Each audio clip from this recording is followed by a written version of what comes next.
Un nuovo appuntamento dedicato al calciomercato, la maratona prosegue martedì, mercoledì e giovedì con tempi supplementari estate, con i colpi della settimana e il meglio che vi abbiamo raccontato nel corso dell'ultima settimana di mercato, le calabresi, Cosenza e Crotone che sono partiti in ritiro in Serie C, le squadre che si stanno rinforzando, il Rende, la Vibonese, Catanzaro e Regina, analizzeremo le mosse e poi come sempre spazio anche alle telenovele di Serie A che ci stanno appassionando da Mauro Icardi fino a Lukaku, tutti retroscena nell'appuntamento di oggi. Salutiamo il nostro Paolo Amedeo che non è potuto essere con noi per cause di forza maggiore, tantissimi argomenti, carne al fuoco e approfondiremo questo e non solo con due ospiti assolutamente d'eccezione. Torna a trovarci in nostra compagnia un amico, un direttore sportivo, Domenico Roma. Ciao Domenico, ben trovato e grazie per aver accettato il nostro invito. Grazie a voi per l'invito.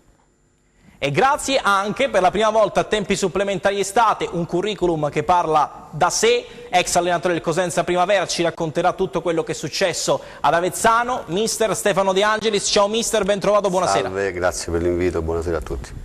Partiamo subito a bomba con il Cosenza, grazie alla nostra grafica il centrocampo che si rinforza, ritrovato un nuovo centrocampista per mister Braia, uomo in più per Braia, una nuova chance per scacciare i guai fisici. Parto da una valutazione tecnica con il mister, proviamo a sfruttarti anche tatticamente mister.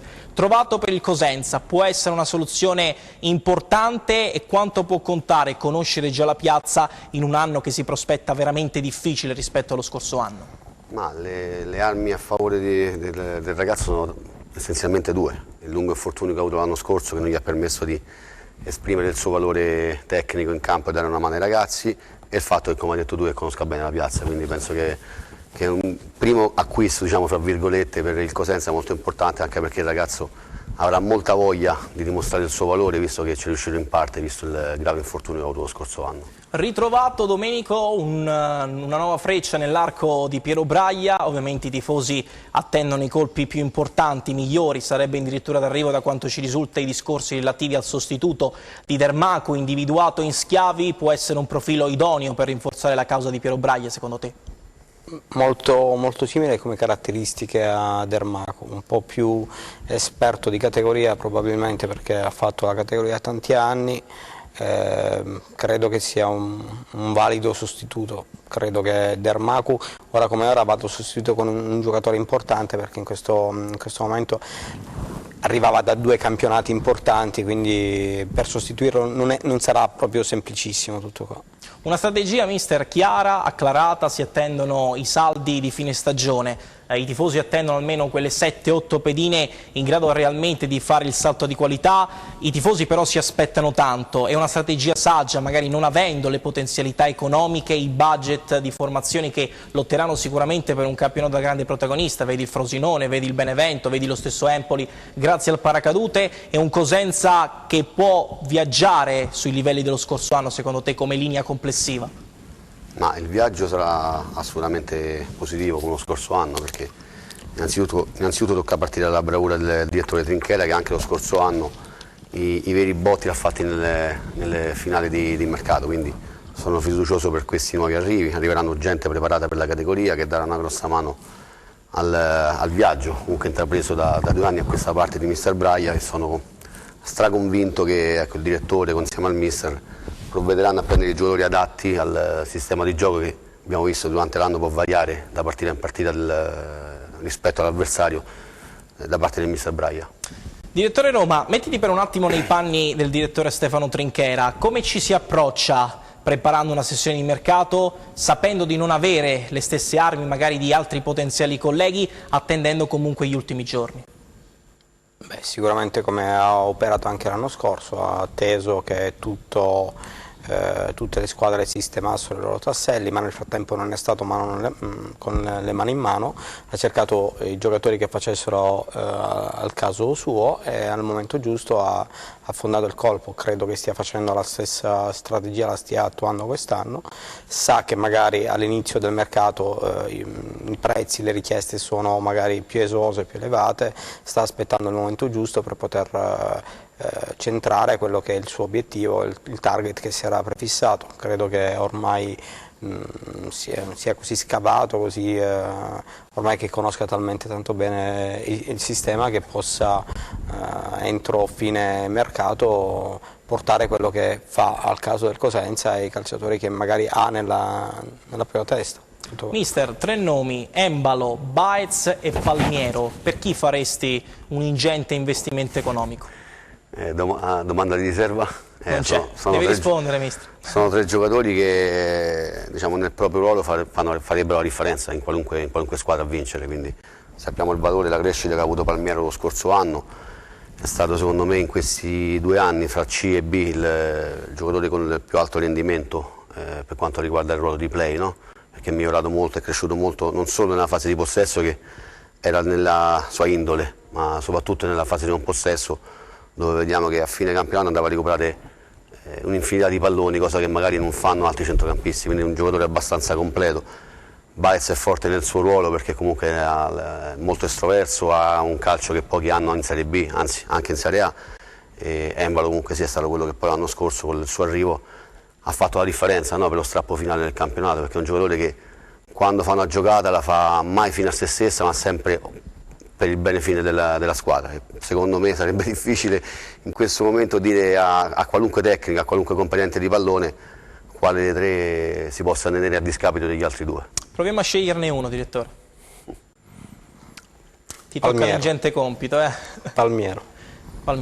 Effettivamente i tifosi del Cosenza sognano il ritorno di Palmiero, sognano anche un ritorno di Baez. Ci sta lavorando il direttore sportivo Stefano Trinchera. Ricordiamo però che Jaime Baez in questo momento si trova in America con la Fiorentina per disputare l'International Champions Cup. A proposito di Baez, i migliori numeri nella nostra scheda.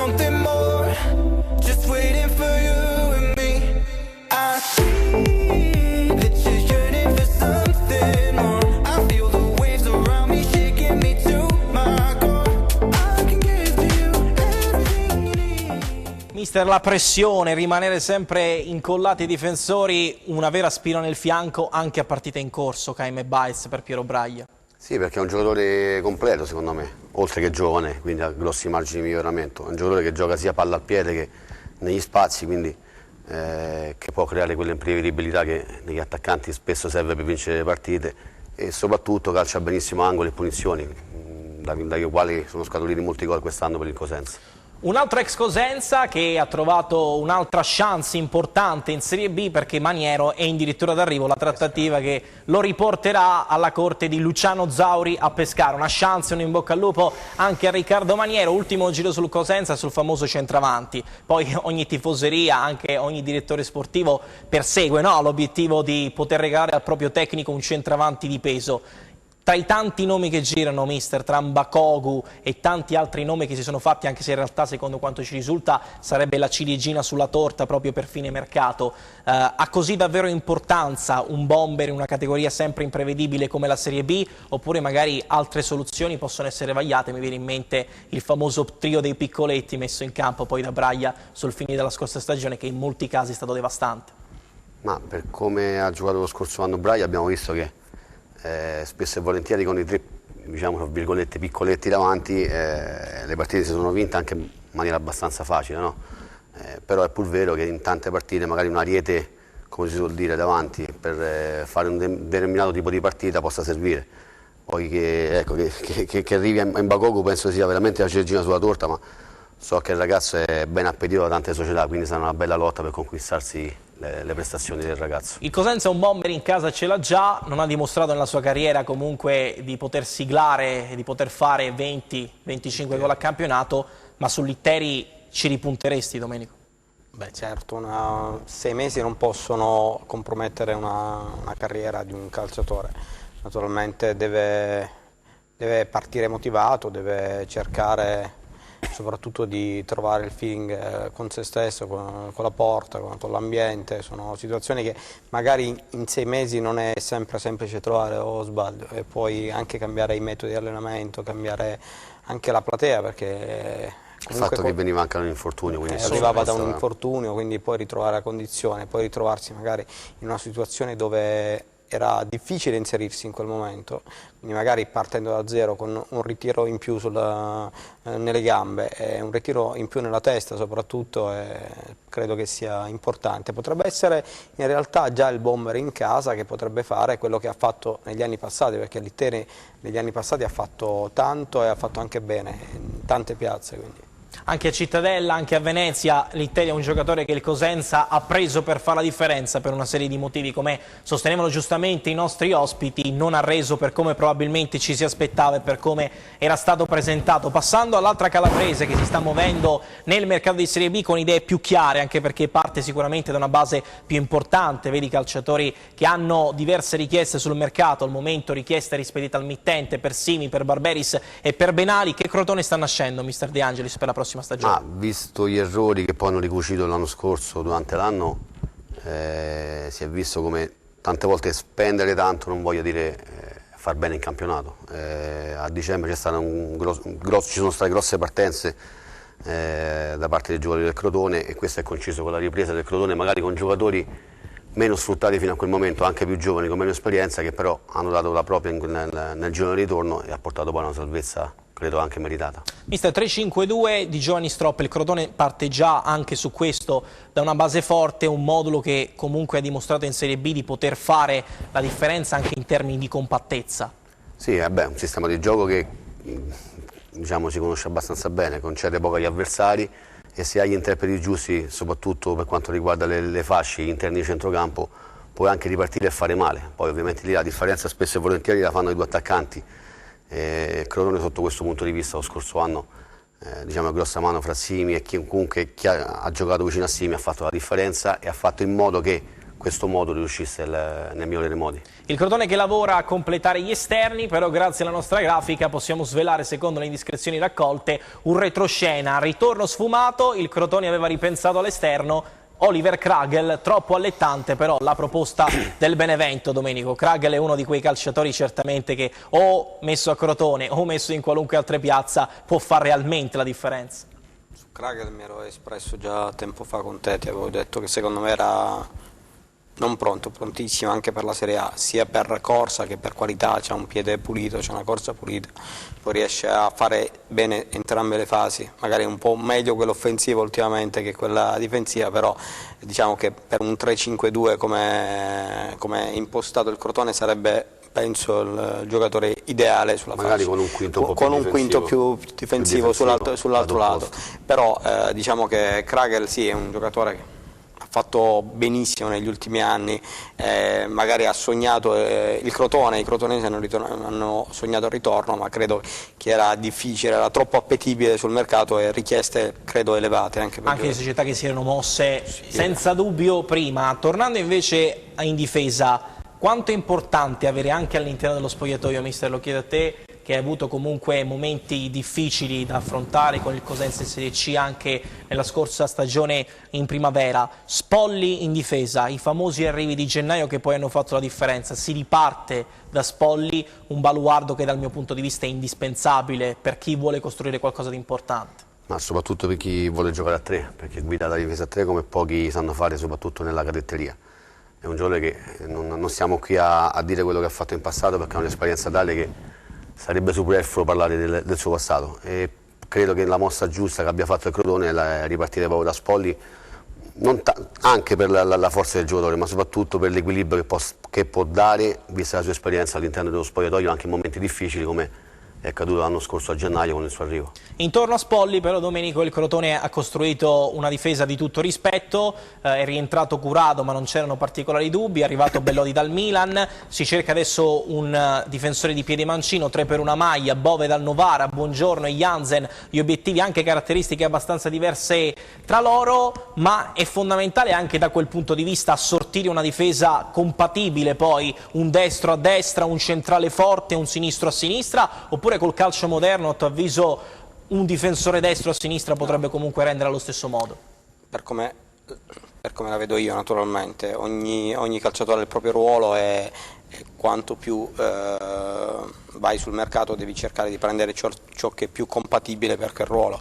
Naturalmente, come diceva Stefano, Spolli è uno che nei tre guida la difesa, sa i tempi, sa quando sulle diagonali, sa le coperture, quindi è normale che sia Spolli gli affianchi un destro e un sinistro, è molto più naturale tutto quello che gli viene da fare, anche perché Stefano mi darà conferma se vediamo se ti dà soprattutto conferma. in fase, non tanto in fase di non possesso, perché un difensore oggi, vero. sia che giochi a sinistra che giochi a destra, deve fare il suo compito di difensore. In fase di possesso, cosa che una difesa a tre obbliga ad avere sempre la palla, è importante secondo me avere il piede forte nell'area dove esatto. giochi. Esatto. Quindi. Ragazzi, io con Domenico Roma e Stefano De Angelis imparo sempre qualcosa, questo bisogna dirlo e bisogna alzare le mani. Un vecchio nome che è stato protagonista senza dubbio a Crotone, Adrian Stojan, poi ha rifiutato il trasferimento a Pescara, già programmate le visite mediche, ve lo abbiamo raccontato, un anno con opzione per le 2 stagioni, il Pescara che poi è andato su Tumminello, il Crotone che in giornata ha blindato, è arrivata l'ufficialità anche Borello, addirittura d'arrivo il trasferimento che lo porterà a raggiungere nuovamente Ciccio Modesto a Cesena nella nuova avventura per l'ex tecnico del Rende. Ultimo giro anche sul Crotone riguardo la forza della società, anche in termini di mercato. Quando chiama Ursino detta legge anche rispetto ad altri direttori sportivi. Il Crotone che riparte da una base anche sotto questo punto di vista mi viene in mente assolutamente salda, la forza e la società per ripartire anche per un campionato, a mio modesto parere, per cui il Crotone parte per una salvezza sì, ma con un'ambizione abbastanza forte di base. La forza in questi campionati sono proprio i direttori. Ursino probabilmente è il Faggiano di turno della Serie B, no? Perché comunque è uno di quelli che conosce meglio la categoria, la fa da tantissimi anni. Un altro che fa la strada, che sta facendo molto bene, è il nostro direttore Stefano Trinchera, che sono convinto arriverà a grossi livelli per la passione e la qualità che ha anche nelle scelte oculate.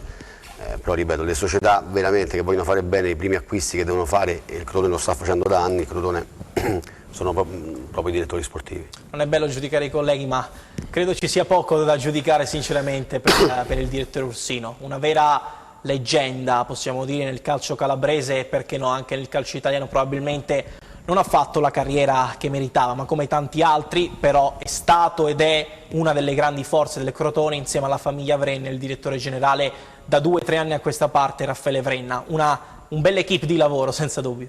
Sono anni che fa questa categoria, è un guru per chi fa questo mestiere. Non dimentichiamoci che negli anni ha sfornato fior di calciatori, così a mente, allenatori e calciatori, Florenzi, Bernardeschi, ne potremmo elencare tantissimi, quindi solo negli ultimi anni. È uno oculato, uno che magari conosce bene la categoria, che conosce anche i settori giovanili dove vai a poter andare a pescare le prime vere, perché in realtà le squadre di Serie B che hanno a Crotone sono passati praticamente probabilmente tutti i più grandi talenti giovani che erano in circolazione, quindi penso che chi più di Ursino possa essere considerato un guru per chi fa questo mestiere. Lui, come giustamente diceva Stefano Trinchera, sta uscendo, è un giovane direttore, ma ne sta uscendo alla grandissima, come ce ne sono anche altri che in categoria stanno cercando di crescere e di formarsi bene. Ora, che ne so, faccio l'esempio di Rubino che ora si sta accingendo a provare la Serie B, vediamo anche lui come si conferma, perché l'anno scorso anche il lavoro che ad esempio faceva Rubino è stato un grande lavoro. A proposito di Serie B, mister, che campionato ti aspetti dalla prossima stagione? Un campionato spaccato in 3 tronconi con formazioni come Empoli, Benevento e Frosinone che anche per forza di budget si apprestano a vivere un campionato quasi in solitaria, altre comunque abbastanza competitive, vedi la Salernitana di Giampiero Ventura, e magari qualcuno che anche per difficoltà economiche e perché è partito da meno tempo rispetto alle altre, mi viene in mente magari Trapani, Juve Stabia, anche lo stesso Cosenza che sta attendendo prima di sferrare l'assalto decisivo al mercato. Ma io sono convinto che quest'anno sarà un troncone rispetto allo scorso anno molto più piccola, la divisione fra alta classifica e bassa classifica, perché a oggi se andiamo a vedere le squadre che parteciperanno al campionato Serie B non so dirti quale possa lottare per retrocedere, perché fra i più piccoli il Cittadella, che tutti gli anni arriva ai playoff e fa campionati ottimi, sarebbe facile da dire, ma non sarà mai così, quindi è difficile fare adesso una previsione, tolto ecco, quelle 2 o 3 squadre che ha nominato te, fra cui il Benevento, che quest'anno sarà obbligato non a fare i playoff ma a vincere il campionato. Altre squadre sotto saranno tutte attrezzate per fare un campionato importante, quindi il bello sarà vedere a fine anno non tanto chi salirà ma chi retrocederà. Il Pordenone, una neopromossa, eccola, la nuova Serie B con Ascoli, Benevento, Chievo. Ringraziamo per la preziosa collaborazione il nostro capitano di quest'oggi, Luca Chito. Cittadella, Cosenza, Cremonese, Crotone, Empoli, Frosinone, Juve Stabia, Livorno, Perugia, Pescara, Pisa, Pordenone, Salernitana, Spezia, Venezia, Virtus Entelle e Trapani. A proposito di Pordenone, dopo il primo tris di acquisti per Attilio Tesser, Camporese per la difesa, Di Gregorio per la porta e Strizzolo per l'attacco, sono praticamente definite. La trattativa che porterà Magnino, Chiaretti, porterà Candellone, Forte in fase avanzata, Illizza, Monachello per l'attacco e tutto fatto per Berra in difesa. Attilio Tesser senza dubbio anche in questo caso ha grande collaborazione da una società che vuol fare le cose in grande. Domenico. Società economicamente non salda, saldissima, è entrata a gamba tesa sul mercato, ha cercato gli obiettivi, li ha quasi tutti fino adesso centrati, quindi credo che poi a me piace moltissimo Tesser, sia come allenatore che come uomo. Credo che possa fare un grandissimo campionato, possa essere tra le rivelazioni della Serie B del prossimo anno. Può essere la mina vacante, mister? Ma questo rafforza un po' il discorso che facevo poco fa io. Ripeto, non sarà difficile magari vedere chi vincerà il campionato, perché ripeto, 2 o 3 squadre hanno qualcosa molto di più rispetto a tante altre. Il Pordenone, che è il primo anno che è in Serie B, già fra gli acquisti enumera questi giocatori e questo allenatore, mi è difficile che possa fare un campionato a non retrocedere, quindi qualcosa di più importante. Quindi sarà un campionato molto più difficile dello scorso anno, anche perché le squadre, come vediamo, lo stesso Pordenone, sono attrezzatissime. La storia insegna che poi il doppio salto non è così utopistico sognarlo. Mi viene in mente il Novara, perché poi il gap tra C e B è sempre molto riduttivo. Altre notizie di giornata: il Pescara piomba su Dermacu, oltre a Palmieri e Tutino il Pescara vuole attingere ancora in casa a Cosenza. Definita anche quasi l'arrivo di Musso ufficiale come nuova punta della Salernitana, probabilmente verrà girato ancora in Serie C. L'Ascoli su Provedel per quel che concerne la porta, mentre l'Empoli... Esatto. Musso. Esatto. Il mister che ci pone una notizia di calciomercato in diretta, e appunto un altro club scatenato come l'Empoli. Non era una notizia: Brignoli, Cannavò, Morreo, Pirrello, e in arrivo ci sono Stulac e probabilmente anche Desi dal Parma. Domenico, che intelaiatura vedi per Cristian Bucchi, che probabilmente qualche colpo a vuoto nelle ultime 1 o 2 stagioni lo ha avuto? Io su Bucchi mi sono espresso 2 anni fa con te, mi sono espresso l'anno scorso e mi ripropongo quest'anno. Lo vedo ancora... Troppo acerbo? No, non è un tecnico che mi faccia impazzire, però mi sto sbagliando. Per 2 anni l'ho beccata, ma vediamo se quest'anno la becca ancora. Vedremo cosa accadrà ad Empoli. Tutto questo e tutte le altre notizie di giornata, entreremo nel mondo della Serie C, allargando il discorso anche alla Serie A dopo la pubblicità. Vi aspetto, a dopo!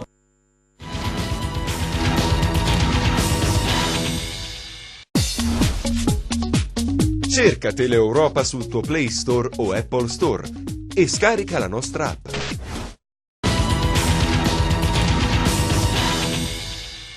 Ancora tempi supplementari estate, la discussione andava avanti anche a microfoni spenti, perché poi il calciomercato è anche bello non solo sotto l'ombrellone ma nella casa del calciomercato calabrese, negli studi di Teleeuropa Network. Chiudiamo il giro sulla Serie B. Il mercato chiude il 2 settembre, ma una favorita, mister, al momento si può enunciare, oppure magari bisogna attendere un altro po'? Le 2 penso favorite saranno Benevento e Empoli. D'accordo, Domenico? Sì, assolutamente. Entrando invece nel capitolo della Serie C, c'è un club assolutamente scatenato che non intende fermarsi qui. 7 arrivi ufficiali, Bertoncini, Marchi, lo stesso ultimo acquisto, come recita la nostra grafica, un nuovo inizio, ricomincio da Reggio, non è il remake del film celebre con Massimo Troisi, ma ricomincio da Reggio, il nuovo attaccante a disposizione di Mimmo Toscano, Reginaldo, alla corte dell'ex tecnico di Cosenza e Feralpi Salò e Novara tra le altre. Domenico, che botti di calciomercato a Reggio. Serie C quest'anno sarà spettacolare, perché ci sarà il Bari che tenterà di fare un campionato come la passata stagione, ma secondo me non ci riuscirà, anche perché ci sono... Direttamente in Serie A. Sì, si stanno facendo i botti, però secondo me quest'anno sarà più difficile, anche perché c'è qualcosa che secondo me andrebbe rivista a Bari. Per quanto riguarda invece le altre società, si stanno muovendo tutte in maniera assurda. Regina, ma lo stesso Catanzaro ha fatto 2 o 3 acquisti miratissimi. A me sta piacendo moltissimo il mercato di una che secondo me sarà una mina, anche quest'anno, il Potenza. Ha perso un giocatore che secondo me è fortissimo, Guaita, però si sta muovendo benissimo sul mercato. C'è chi prende Baclé, la Virtus Francavilla, notizia della serata di ieri, ha praticamente quasi definito, dopo aver anche valutato il nome di Perez, l'arrivo di Baclé. Un girone incredibile, mister.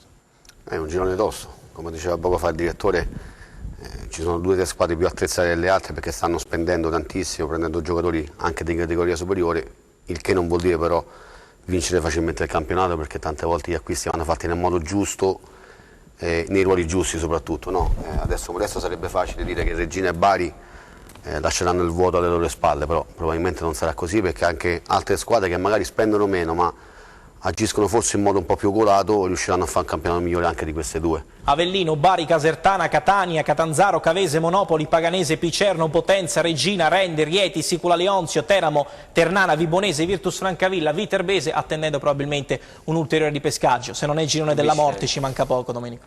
Sì, oggi si parlava del possibile ripescaggio del Bisceglie, c'era questo contenzioso in atto e hanno lasciato il girone dispari per questo motivo, si diceva, però un girone, anche il Teramo stesso, guidato da Tedino, sta cercando di fare una formazione importante. Ho visto che comunque aveva puntato giocatori anche di Serie B.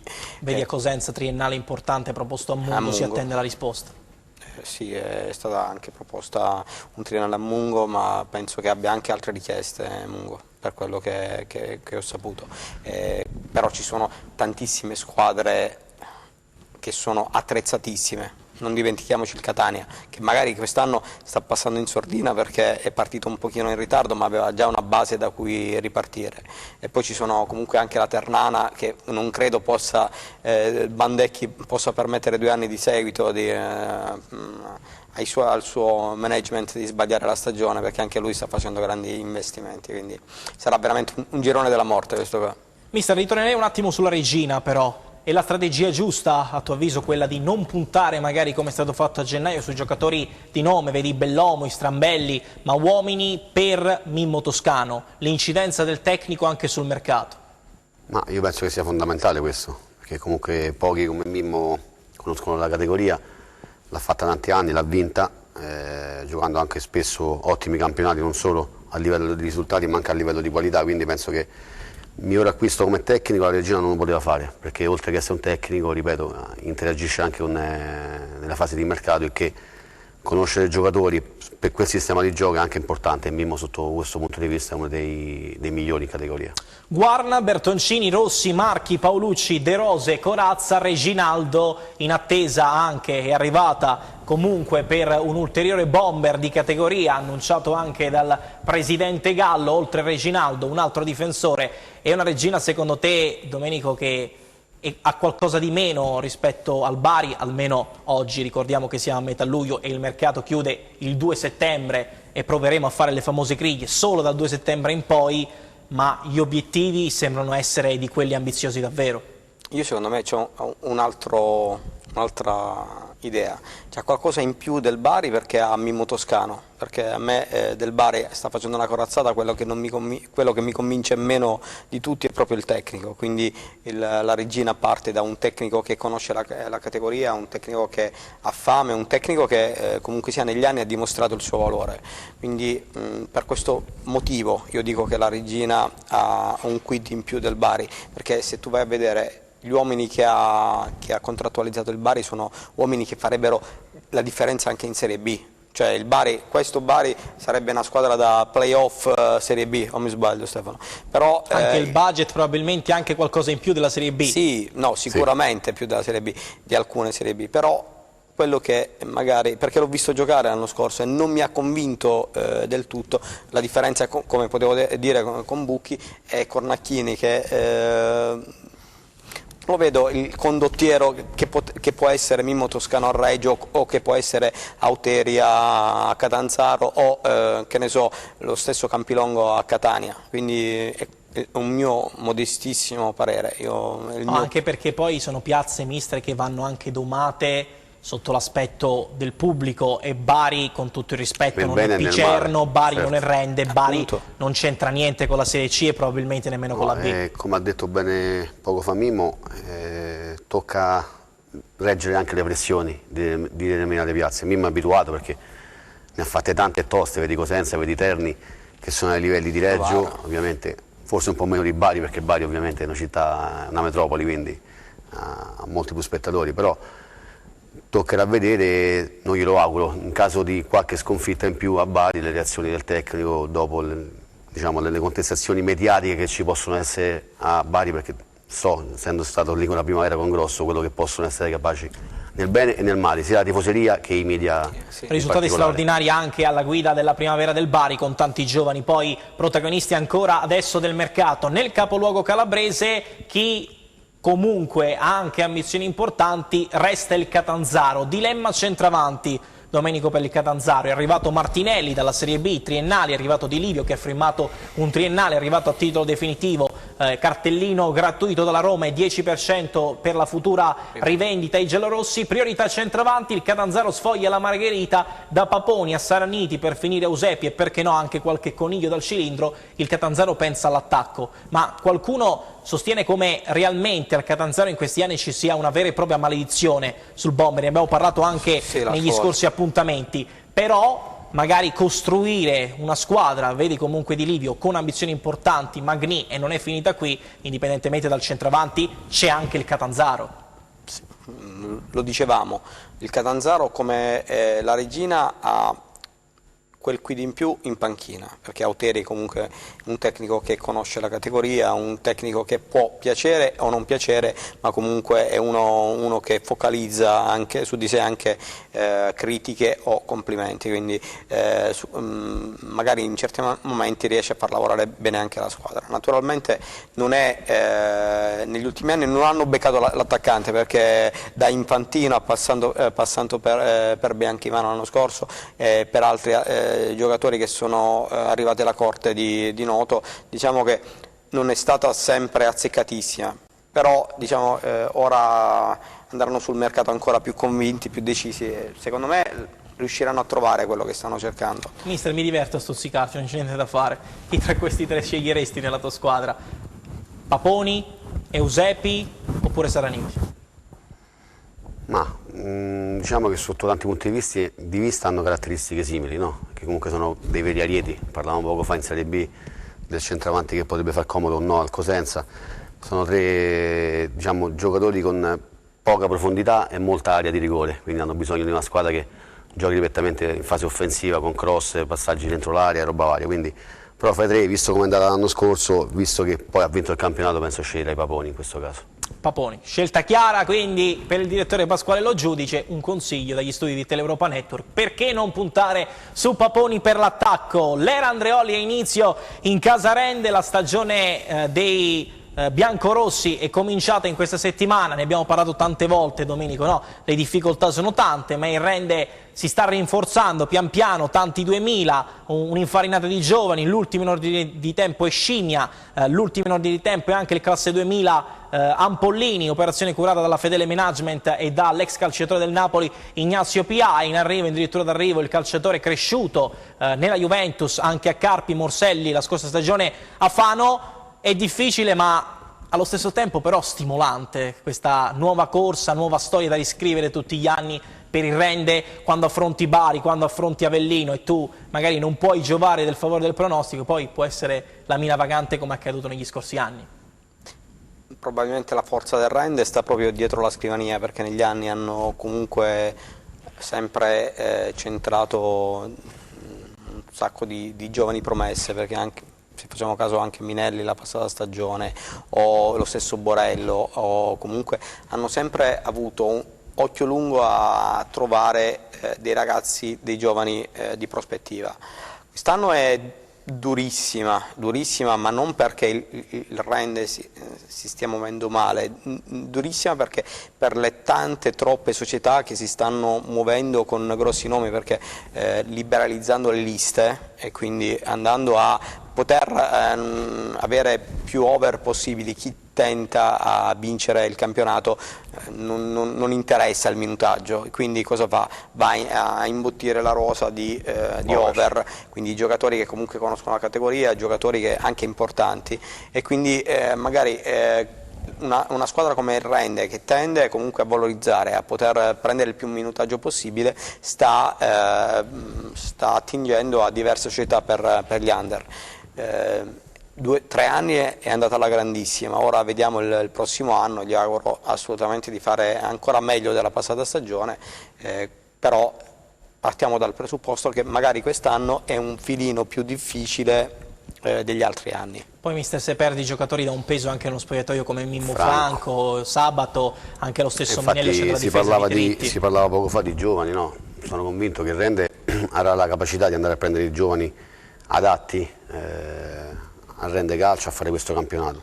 La difficoltà in questo momento, torno al discorso di Mimmo, è andare a prendere anche gli over adatti al Rende in questo momento, perché la maggior parte delle squadre, con diciamo, l'annullamento di questi famosi parametri per i giovani, si andranno a riempire di over, e quindi leveranno over migliori al Rende per portarli poi nelle proprie rose, quindi sarà un po' difficoltoso, ecco, andare a prendere gente per sostituire giocatori come Sabato, come Franco, che sono stati vitali in questi 2 anni. Si è svuotata la rosa, se tu vai a vedere la rosa del Rende numericamente. Sì, perché c'era, ma partiamo anche da, ora abbiamo Goretta stesso. Bravo, c'era Goretta, c'era la Ribbia, anche se ha giocato poco nella passata stagione. Protagonista però con Bruno Troci nella stagione precedente. Perfetto, poi c'era Sabato che è andato via, c'era Franco che comunque secondo me era un riferimento. La mancanza più importante secondo me a questo punto sarà anche Aua, perché l'anno scorso era la vera, diciamo, il vero equilibrio del Rende, perché comunque era un giocatore che quando stava bene cambiava le sorti del match. No, analizzando anche la formazione dello scorso anno, che volava in termini di gioco e in termini di risultati, è rimasto Germino, non è rimasto Minelli, non c'è Sabato, non c'è Viteritti, non c'è Franco, non c'è Aua, è rimasto Blase, ma non so fino a che termine. Rossini è rimasto, Vivacqua è rimasto, però in caso di offerte indecenti potrebbero andare via. È un Rende che deve rifare un po' tutto, ma c'è tempo ancora secondo te, Domenico? Sì, tempo ce n'è, però devi vedere anche chi è rimasto mentalmente, se è predisposto a rimanere, perché credo che sia fondamentale, no Stefano? Perché un Vivacqua, un Rossini, che hanno visto comunque smembrato quello che era... che hanno anche richieste. E hanno anche richieste, sono giocatori che comunque hanno richieste, credo che in questo momento sia anche difficile, anche Blase stesso, trattenerli. Quindi devi vedere anche con che voglia, con che testa arrivano al campo, ad allenarsi, alla partita, e quindi sono tante le variabili che vanno a influire. La testa è una secondo me, oltre al fisico, è probabilmente più importante del fisico, perché se uno mentalmente non ci sta, si allena male, vede tutto storto, è anche difficile inquadrarlo, perché quindi è anche questo, andare a vedere cosa realmente vogliono fare loro. Finalmente un matrimonio siglato, la Vibonese ha scelto Giacomo Modica è il nuovo tecnico, scelta fatta per il mercato in fermento, Tumbarello, in arrivo anche altri classe 2000 alla corte di Modica, la Vibonese mister riparte dal mister rivelazione richiesto su più fronti sul mercato. Quanto sarà importante l'imprimatur di Modica per un progetto anche qui molto complicato, che sta nascendo, che è nato, però dall'altra parte società assolutamente solida, così come il Rende,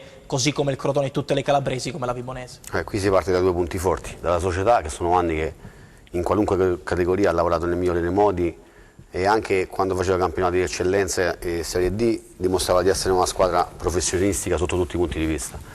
E l'altra forza ovviamente è il mister Modica, che comunque sono già 2 o 3 anni che fa campionati molto importanti sotto gli occhi di tutti. È un mister a cui piace lavorare con i giovani, e visto che il progetto attuale della Vibonese è ripartire, diciamo, con la maggior parte dei ragazzi, non dico under, ma abbastanza giovani, penso che sia il miglior tecnico in questo momento. In arrivo Greco per la porta, fatta per Luigi Mendola, è arrivato Tumbarello e ovviamente in arrivo anche altri 4-5 colpi, perdendo però Silvestri, che si è accasato al Potenza, ma ne parlavamo molte volte anche, Domenico. La Vibonese parte da una base realmente competitiva per un campionato sulla carta da salvezza. Allora, partiamo dal presupposto che ha confermato 9 giocatori della passata stagione, e quindi ha confermato i vari Malberti che ha richiesto sul mercato, a Camilleri, a Tito, Finizio stesso, Allegretti, Bubas, Taurino, che secondo me è un giocatore fortissimo per la categoria, quindi ha una base rispetto ad altre società da cui ripartire in maniera forte. Ora si sta concentrando sui giovani di valore da poter dare all'allenatore, e secondo me altri 3-4 over arriveranno. Secondo me ci sarà qualche uscita ancora che faranno, qualche over in uscita, e ci sarà anche qualche altro over in entrata, sarà propedeutica l'una all'altra. Per quanto riguarda l'allenatore non mi esprimo, perché... Non ti esprimi. Scelta legittima, ovviamente un grande in bocca al lupo a mister Giacomo Modica alla guida della Vibonese, però spostiamoci ed apriamo una grande parentesi sul mercato dei bomber, sulle telenovele. Vediamo a questo punto, cari ospiti, caro Domenico, caro mister, a chi è dedicata la prossima clip.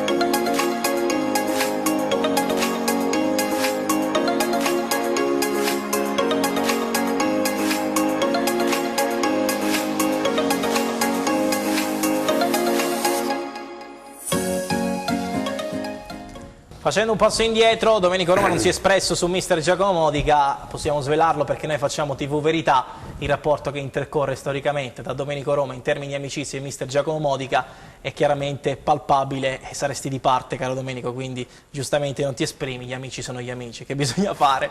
Però ritornando su Gonzalo Higuaín, mister, primo obiettivo della Roma per l'attacco, il direttore Petracchi ci sta lavorando, l'operazione sembra apparecchiata, sono i giorni di Gonzalo Higuaín, sarebbe il colpo giusto per riaccendere una piazza come le presse? Ma in questo momento sì, un po' per la situazione della Roma che si è creata in questi ultimi anni con le partenze famose di Totti e De Rossi, e con campionati poco consoni, diciamo, allo spessore della società e della squadra stessa. E un rilanciarsi, fra virgolette, perché a quei livelli è difficile dire una cosa del genere, per Higuaín è comunque un anno abbastanza difficile, con vari cambi di società, non si è espresso nel migliore dei modi, e penso che l'ambiente romano sappia dar valore e far rilanciare un aspetto importante come può essere un prospetto quello di Higuaín. Roma dà e prende anche tanto, però dall'altra parte un altro bomber che deve trovare una soluzione per il proprio futuro è Mauro Icardi.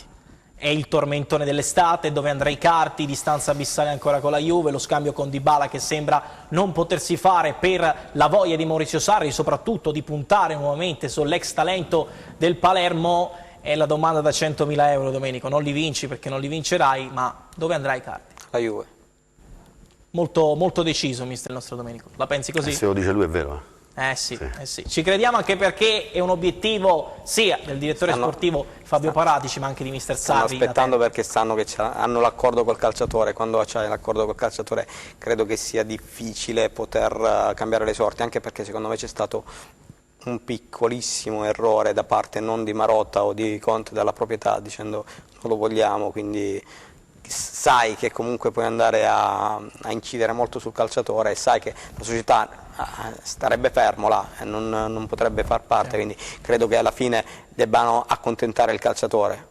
Parla col Napoli, parla con altre cose, o a meno che non arrivi una proposta indecente. È un attaccante più da Juve che da Napoli in questo momento. Sì, assolutamente. Anche se però il Napoli preso Elmas per 20 milioni, non era una notizia, missione compiuta da parte del direttore sportivo Cristiano Giuntoli, molli James Rodriguez, a meno di sorprese perché hai voglia di un attaccante da 30 gol. Oggi di attaccanti sul mercato ce ne sono veramente pochi, se non prendi Icardi può essere un colpo a vuoto qualora il Napoli rinunciasse a James Rodriguez, anche perché il sì del calciatore c'è, probabilmente ci sarà anche in futuro, ma l'Atletico accontenta il Real Madrid da un lato economico sui 42 milioni a titolo definitivo in prestito con obbligo, il Napoli solamente in prestito con obbligo però a 35, il Real Madrid non si fa prendere per la gola, mister.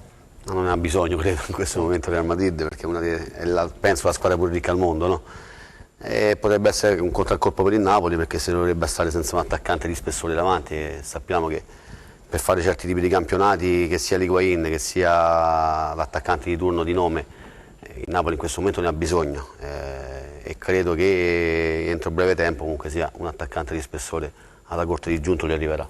L'ultima, mister, ad Avezzano una parentesi assolutamente breve in termini di tempistica, sì, molto movimentata. Che è successo? Abbiamo deciso di chiudere il rapporto con la società prima di partire perché si erano creati dei malumori, chiamiamoli così, interni con un ragazzo al quale era stato detto che si sarebbe giocato il posto con un under, perché sappiamo che in queste categorie vige il regolamento degli under, no? Come anche in C in questo momento.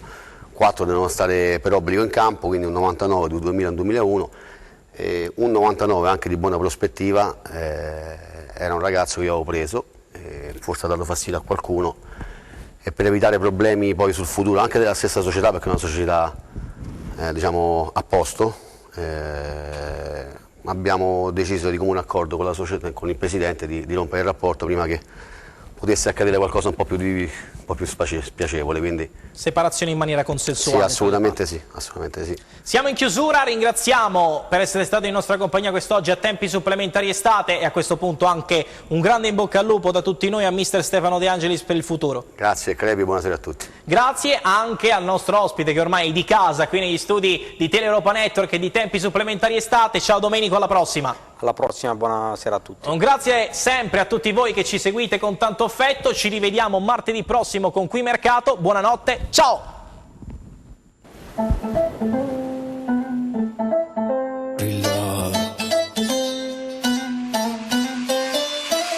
Volevo credere a qualcosa, forse un po' di più, di frasi a metà non ne posso più.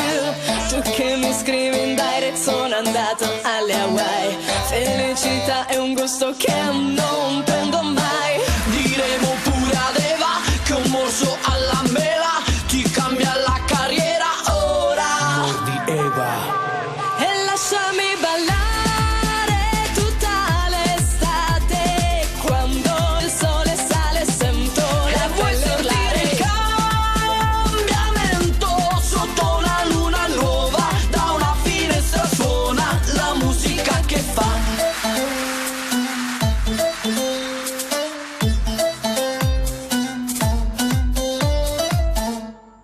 Sento che dentro di me c'è un vento che porterà via. E dite ad Adamo che senza peccato chiudi la busta Maria. Scappo da questo motel, questa casa non è più la mia. Ho imparato con occhi diversi che sotto la pelle restiamo noi stessi. Che l'estate ad un passo da me, che l'estate non fa per te. Che l'estate ad un passo da chi sa sognare come me.